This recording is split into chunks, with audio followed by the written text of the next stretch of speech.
Mike Gould here, Mayor of Hounds Town USA and Hounds Town University, home to the happiest and smartest dog.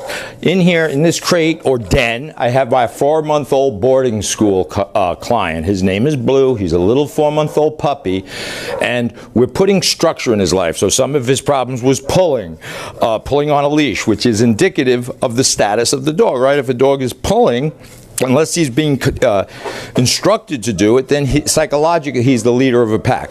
So we're going to teach him to heel by walking on our left side, going to a designated den to consume his food, which to us is treats, to him it's just a dead animal.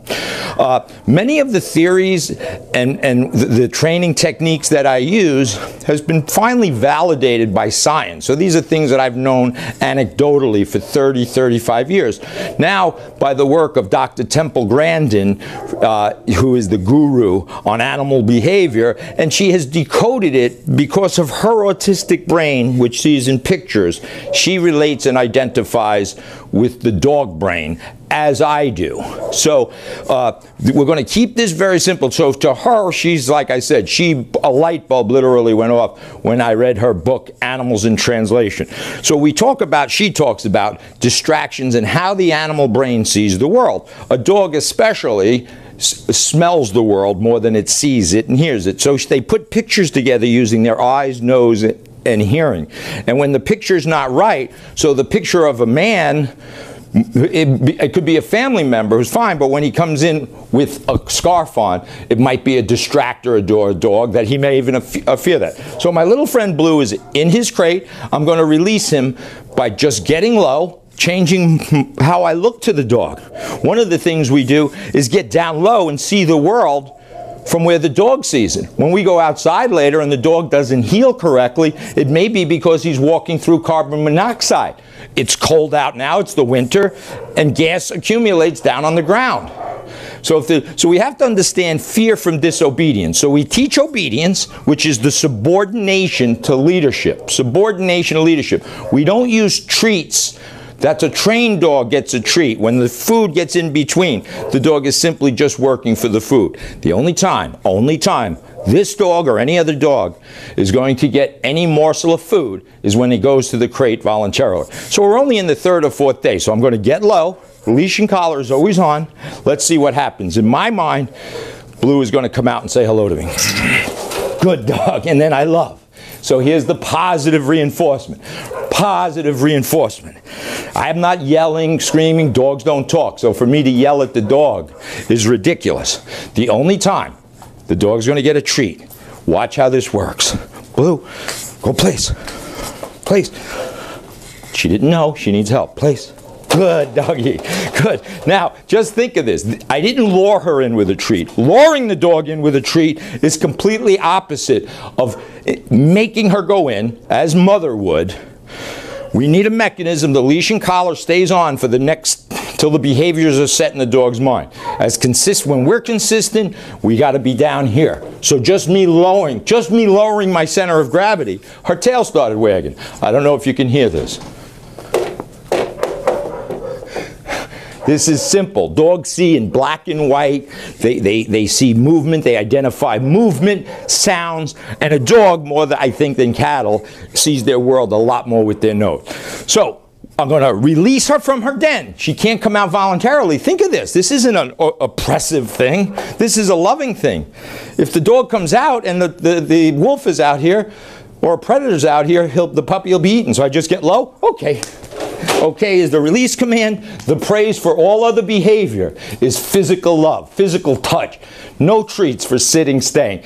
So we're going to cut. We're going to go outside and teach her place in the pack. Okay, following through with our little friend here. Notice I have a loose leash. I have a nylon collar. I don't use pinch collars. I don't use electric collars. But Temple Grandin, Dr. Temple Grandin, talks about distractors. Well, that's a distractor in there. It's another dog barking. But just the sound of metal to metal. Watch what happens to my little puppy. Look at his ears. Phone's ringing. So he got up. Sit. Sit. The distractor of a human being. Blue, sit. I asked to sit. I get the behavior. no food reward. There's huge distractions. There's somebody here at the door. I'm going to step out my right foot. Notice my energy. This is a 4-month-old dog that has to be explained what dogs are. Now he's distracted by odor. I have to correct him a little. Odor is hunting. Good doggy. So some of the other things we talk about that are so simple for us, but dogs sometimes can't figure it out. And Dr. Temple Grandin talks about this extensively. Sit. In her book, Animals in Translation, is shadows and contrast. I'm going to walk with my left. Good dog. This dog has no problems going and seeing his shadow. But I've had dogs that wouldn't walk into their shadows. So we got to teach the dog what a shadow is. Right now, it's not a problem. So distractors. Noise is a distractor to a dog. Metal to metal. That odor of the stick was a distractor. I'm going to ask him to sit. Sit. Blue. You see a little fear. You have to distinguish fear from disobedience. It's hugely different. It looks the same, but it's different.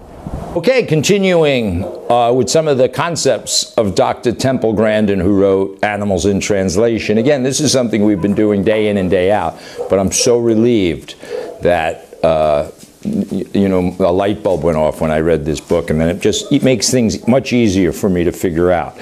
So here I have my little puppy, and what do I have here? What is this to a dog?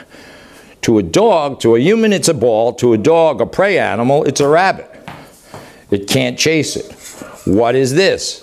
To a human, it's a little squeaky toy. To a dog, it's a dying animal. It's making the sound of a dying creature. What do they want to do? They want to chew it and take, what do? They take the squeaky toy out because they killed it. So it went from prey to captured. And then what is this?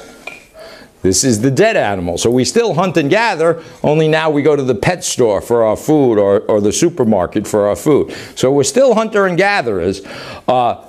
Again, leash and collar on. What is this to a dog? Do you think it knows the concept? I don't know the concept. I just know you plug it into electric. I don't even know where electric comes from, how it gets in my house.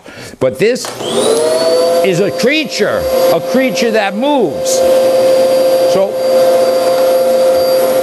and what does it smell like? It's all vacuumed up odor, food, dog hair. So to the dog who doesn't see that well, just smells, and then this thing starts creeping across the floor. What is this, a wheelchair? With metallic noises? He doesn't know. So we teach the dog the world. And when we can't teach the dog, we saw him out playing, he peed and pooped, his needs were met. I love physically, no treats. When I want to feed the dog, I follow Mother Nature's great ideas. Mother Nature created pack animals. I didn't. Dr. Temple Grandin didn't. Mother Nature did. So we learn how to deal with them and how they see. Learn fear from... We don't let them jump. Jumping is a bad behavior, right? What you reap what you sow. You have a little puppy now jumping. If you encourage it, oh, daddy's home, give me hugs. 4 months later, he'll be knocking grandma through the storm door. Bad. And then add to the fact there's breed discrimination in the form of pit bulls, bully breeds. So we praise good behavior, 4 feet are on the ground. I want food, give her food. Good dog, Blue, go place. And then I'll give her a treat for that. Here's my human brain that we talk about. Dr. Grandin would be proud of me. Human executive brain, animal brain, mammalian brain, reptilian. I'm doing my homework, Doc. Doing my homework.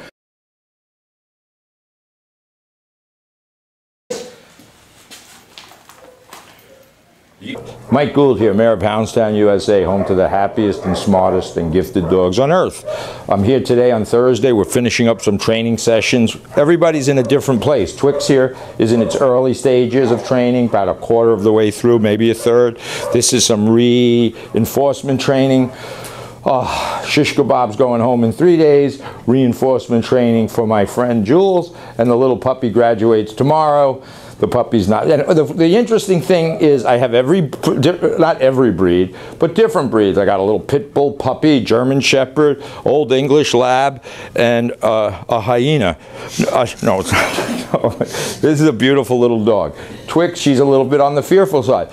So so if you notice all the different stages of training, she's the newest, so she's the most unsettled. We move our little rat around, and she's afraid of it, so I have to teach her not to be afraid. That could be a vacuum cleaner, that could be a squirrel. Now obviously these are spatial issues. If we drive up onto the dog's nose, it's going to get up. But we're learning, teaching the dogs not to chase a squirrel. This is so again, in deference to Dr. Temple Grandin, dogs see things differently. We need to be in the dog's brain, meaning we have to teach first, reinforce, but understand what they're seeing. We're actually initiating their prey drive, right? They're predators. Dogs are predators. So they see fast movement, do it a little faster, a little fast movement. They don't know that this is our man-made squirrel. And then if I yell, that's good, thank you. If I yell, hey guys! That is realistic, so a dog shouldn't be afraid of that noise. But we have to teach them. This didn't just happen overnight. When I just yelled, you'll see that the dogs won't even flinch. My friend Blue hears me yelling. The only thing I yell at is never dogs, I yell at humans. Watch when I yell, and you watch my friend Blue. Ha ha! Hey guys! Who wants to go to Disney World? This is wonderful balance. Dogs adapting to the human world. Why? How do we accomplish this? By using their natural drives, giving them leadership and structure. Leadership and structure. It's a process. It doesn't happen in a day.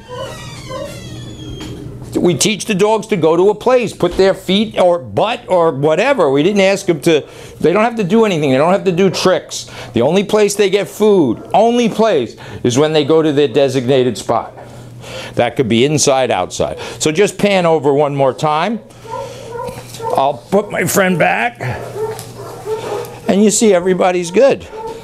And then we're going to forward this to my friend, Dr. Temple Grandin in Colorado, and let her know that because of her good work, we are able to do this. And we don't use pinch collars, we don't use electric collars, we don't even talk to dogs. We make simple noises.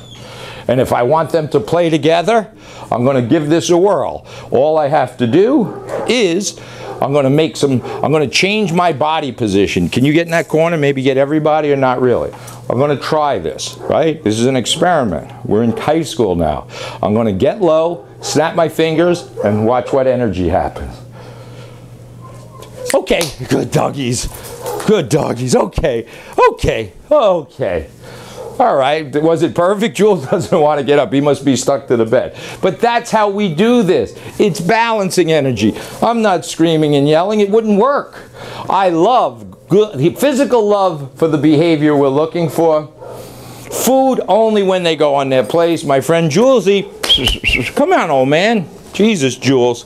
Might be afraid of the little puppy. Anyway, this is fine. Now they're sniffing each other's. They're doing what dogs do. They're investigating my little rabbit here or my raccoon, but they're not killing it because we can't allow it to. All right, good for today. A beautiful day. Jules.